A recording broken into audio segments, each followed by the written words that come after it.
Hi everyone, welcome to Swapna's kitchen.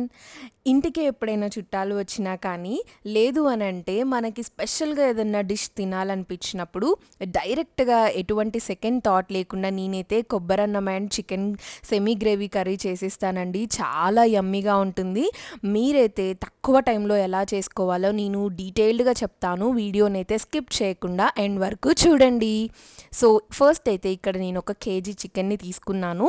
Chicken మంచిగా శుభ్రం చేసుకొని మన స్పైసీనెస్కి తగ్గట్టుగా కారం, రుచికి తగినంత ఉప్పు వేసేసుకొని అల్లం వెల్లుల్లి పేస్ట్ ఒక 1 స్పూన్ వేసుకున్నానండి, ఫ్రెష్గా దంచుకున్నది. దాని తర్వాత కొద్దిగా ఉప్పు వేసుకొని చికెన్ ముక్కలకి బాగా పట్టేలాగా ఉప్పు కారం అనేది మంచిగా కలుపుకోవాలి. ఇలా కలుపుకున్న చికెన్లో నేను ఇక్కడ 1 కప్ కర్డ్ని అయితే వేసాను. పెరుగు వేయడం వల్ల మనకి చికెన్ కర్రీ అనేది మంచి గ్రేవీతో వస్తుందండి. ఇలా కలిపి పెట్టుకొని మనం ఒక్క 30 మినిట్స్ అయినా ఉంచాలి. దానివల్ల మనకేంటంటే ముక్కకి మంచిగా ఉప్పు కారం అనేది పడుతుంది. మన కర్రీ కూడా చాలా టేస్టీగా ఉంటుంది. మనము కొబ్బరి పాలతో అన్నం కూడా చేస్తున్నాం కాబట్టి ప్యారలల్గా ఎక్కువ టైం లేకుండా చికెన్ కర్రీ అండ్ రైస్ 2 మనమైతే చేసేసుకుందామండి.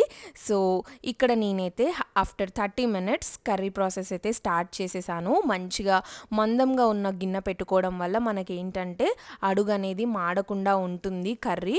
సో ఇక్కడ నేను ఆయిల్ వేసేసుకొని 2 బిర్యానీ ఆకులు అలాగే ఆనియన్స్ వచ్చేసి 2 పెద్దవి వేసుకున్నానండి. ఆనియన్స్ మంచిగా వేగిన తర్వాత మనం ముందుగానే మ్యారినేట్ చేసి పెట్టేసుకున్నాం కదా చికెన్, ఆ చికెన్ అంతా వేసేసుకొని హై ఫ్లేమ్లో మంచిగా ఒకసారి కలిపేసుకోవాలి. ఇలా కలుపుకొని ఇప్పుడు ఫ్లేమ్ అనేది మీడియంలోకి పెట్టుకొని మనమైతే చికెన్ని మగ్గనిచ్చుకోవాలి. మనకి చికెన్ మగ్గడానికి ఎలాగో టైం పడుతుంది కాబట్టి ఈలోపు మనమైతే కొబ్బరి పాలని చేసేసుకుందాము. ఇక్కడ నేనైతే ఒక కొబ్బరికాయని తీసుకున్నానండి పాల కోసం అనేసి. సన్న ముక్కలుగా కట్ చేసేసుకొని మంచిగా బ్లెండ్ చేసుకోవాలి. చూస్తున్నారు కదా, ఇలా ఒక స్ట్రైనర్లో మనమైతే మంచిగా కొబ్బరి పాలన్నిటిని తీసేసుకొని ఆ కొబ్బరి పల్పు కూడా మీరైతే అస్సలు పడేయకండి. దాంతో ఒక ఇంపార్టెంట్ ఇంగ్రీడియంట్ అయితే చేసేసుకోవచ్చు. నేనైతే అది మన షార్ట్స్లో పోస్ట్ చేస్తాను, డెఫినెట్గా చెక్ చేయండి. సో ఇక్కడ కొబ్బరి పాలు కూడా రెడీ అయిపోయాయి. మనమైతే ఇంకా లేట్ చేయకుండా కొబ్బరన్నం అయితే స్టార్ట్ చేసేసుకుందాము. ఇక్కడ నేను కుక్కర్లో చేస్తున్నానండి కొబ్బరన్నం అనేది. ఆయిల్ వేసేసుకొని మంచిగా పలావ్కి కావాల్సిన మసాలా దినుసులు అన్నీ వేసేసాను. నెక్స్ట్ ఇక్కడ నేను ఫ్లేవర్ కోసమని కొద్దిగా కరివేపాకు యాడ్ చేశాను. దాని తర్వాత ఒక 1/2 స్పూన్ అల్లం వెల్లుల్లి పేస్ట్ కూడా వేసేసుకుందామండి. అల్లం వెల్లుల్లి పేస్ట్ అనేది మంచిగా వేగిన తర్వాత ఇక్కడ నేనైతే 1/2 అవర్ వరకు నానపెట్టుకున్న బియ్యంనైతే వేసేసాను. బియ్యం ఇక్కడ నేను 2.5 గ్లాసుల బియ్యం కడిగానండి. 2.5 గ్లాసుల బియ్యానికి నేను ఇక్కడ 5 గ్లాసుల కొబ్బరి పాలు పోస్తున్నాను. గ్లాస్కి 2 గ్లాసుల వాటర్ చొప్పున 2.5 గ్లాసుల బియ్యంకి 5 గ్లాసుల కొబ్బరి పాలు పోసానండి. కొంచెం కలర్ కోసం పసుపు వేసుకున్నాను. ఇదైతే ఆప్షనల్. సో ఇక్కడ నేనైతే ఇంకా విజిల్ పెట్టేసుకుంటానండి. నెక్స్ట్ ఇక్కడ మన చికెన్ కర్రీని అయితే ప్యారలల్గా వండుతున్నాం కదా, ఒక్కసారి అది చెక్ చేద్దాము. చికెన్లో నుండి మంచిగా వాటర్ అనేది వచ్చింది.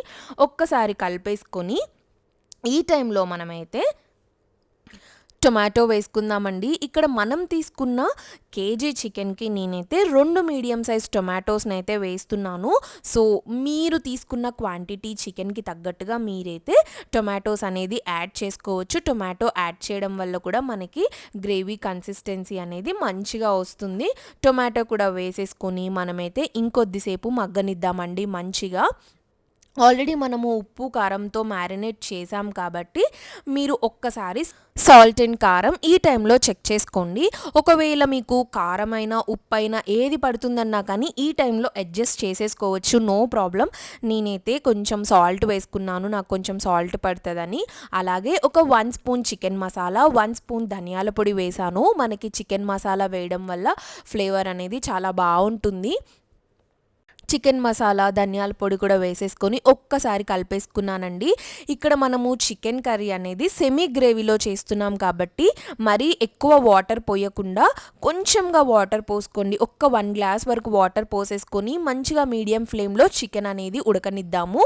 సో ఆఫ్టర్ 10 మినిట్స్ చూస్తున్నారు కదా, చికెన్ అనేది పర్ఫెక్ట్గా ఉడికింది, మంచి స్మెల్ వస్తుందండి. సో లాస్ట్లో నేనైతే కొత్తిమీర వేసాను. కొత్తిమీర వేసేసుకున్న తర్వాత మీకు కావాల్సిన కన్సిస్టెన్సీలోకి చికెన్ అయితే మనము కుక్ చేసుకొని స్టవ్ ఆఫ్ చేసుకుంటే సరిపోతుంది. నేనైతే ఇంకొక 5 నిమిషాలైతే చికెన్ని మగ్గనిద్దాం అనేసి అనుకుంటున్నాను. ఒక్క 5 నిమిషాలైతే మనం ఉంచేద్దాము, చికెన్ కర్రీని మగ్గుతూ ఉంటుంది. సో నెక్స్ట్ ఇక్కడ మనకైతే విజిల్స్ కూడా వచ్చేసాయండి. నేనైతే 3 విజిల్స్ రానిచ్చాను మా కుక్కర్కి. మీ కుక్కర్కి ఎంత విజిల్స్ వస్తే పర్ఫెక్ట్గా కుక్ అవుతుందో మీకు ఒక ఐడియా ఉంటుంది కాబట్టి దాని ప్రకారం మీరైతే విజిల్స్ ఇచ్చేసుకుంటే సరిపోతుంది. చూస్తున్నారు కదా, చాలా పర్ఫెక్ట్గా రైస్ అనేది కుక్ అయింది. ముద్ద ముద్దగా లేకుండా పొడి పొడిగా మంచిగా మనకి అన్నం అనేది అయితే రెడీ అయిపోయిందండి. సో ఈ కొబ్బరి పాలతో చేసిన రైస్ మనము ఐదర్ వెజ్ కర్రీస్లోకి సర్వ్ చేసుకోవచ్చు, లేదా నాన్ వెజ్ కర్రీస్కి కూడా సర్వ్ చేసుకోవచ్చు. ఒక్కసారి నేను చూపించినట్టుగా మీరైతే ట్రై చేయండి. ది బెస్ట్ రెసిపీని అయితే మీ ఫ్యామిలీకి అందించిన వాళ్ళు అవుతారు. సో కాంప్లిమెంట్స్ వర్షం అయితే మీ అకౌంట్లోకి వచ్చేసినట్టే.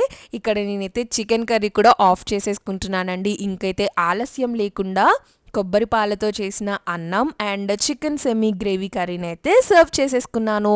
మీరు కూడా ఈ వీకెండ్కి డెఫినెట్గా ట్రై చేయండి. బాయ్.